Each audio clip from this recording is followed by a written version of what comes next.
আসসালামু আলাইকুম। অষ্টম শ্রেণীর জুনিয়র বৃত্তি পরীক্ষার্থীরা তোমরা যারা ২০২৫ সালে তোমাদের বৃত্তি পরীক্ষাটা দিয়েছো, এই বৃত্তি পরীক্ষায় ৩.৫ লাখের উপরে স্টুডেন্ট অংশগ্রহণ করেছে। ৩.৫ লাখ মতো স্টুডেন্ট অংশগ্রহণ করেছে।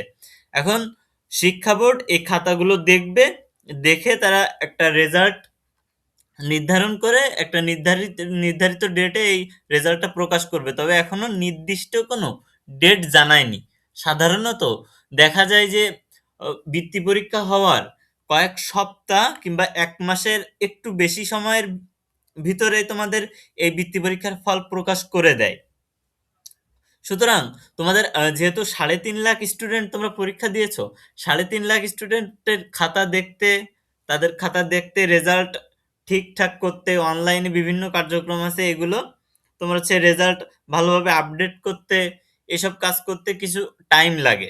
এই টাইমটার পরে আন্তঃশিক্ষা বোর্ড একটা ডেট দেয় যে এই ডেটে প্রকাশ করা যেতে পারে। এরপর শিক্ষা বোর্ড কিন্তু ওই ডেটের ভিতরে বাছাই করে একটা সুনির্দিষ্ট ডেটে এই অষ্টম শ্রেণীর যে বৃত্তি পরীক্ষার ফলাফল প্রকাশ করবে। সুতরাং এ নিয়ে টেনশন করার কিছু নেই। তোমরা আশা করি যে ১ মাসের ভিতরেই, যেহেতু ৫ তারিখ তোমাদের পরীক্ষা শেষ হয়েছে, ৩১ তারিখের পরীক্ষাটা ৫ তারিখে হয়েছিল। যেহেতু ওইখানে ৩১ তারিখে খালেদা জিয়ার মৃত্যুবার্ষিকী ছিল, ওইখানে জানাজা অনুষ্ঠান ছিল। এই কারণে এই যে পরীক্ষাটা ৫ তারিখে অনুষ্ঠিত হয়েছে। অর্থাৎ ৫ তারিখ থেকে তুমি সামনের ১ মাস ধরো। ১ মাসের ভিতরে, না হলে তোমার ১ মাস ১৫ দিনের ভিতরে তোমার এই ফলাফলটা দিয়ে দিবে তারা।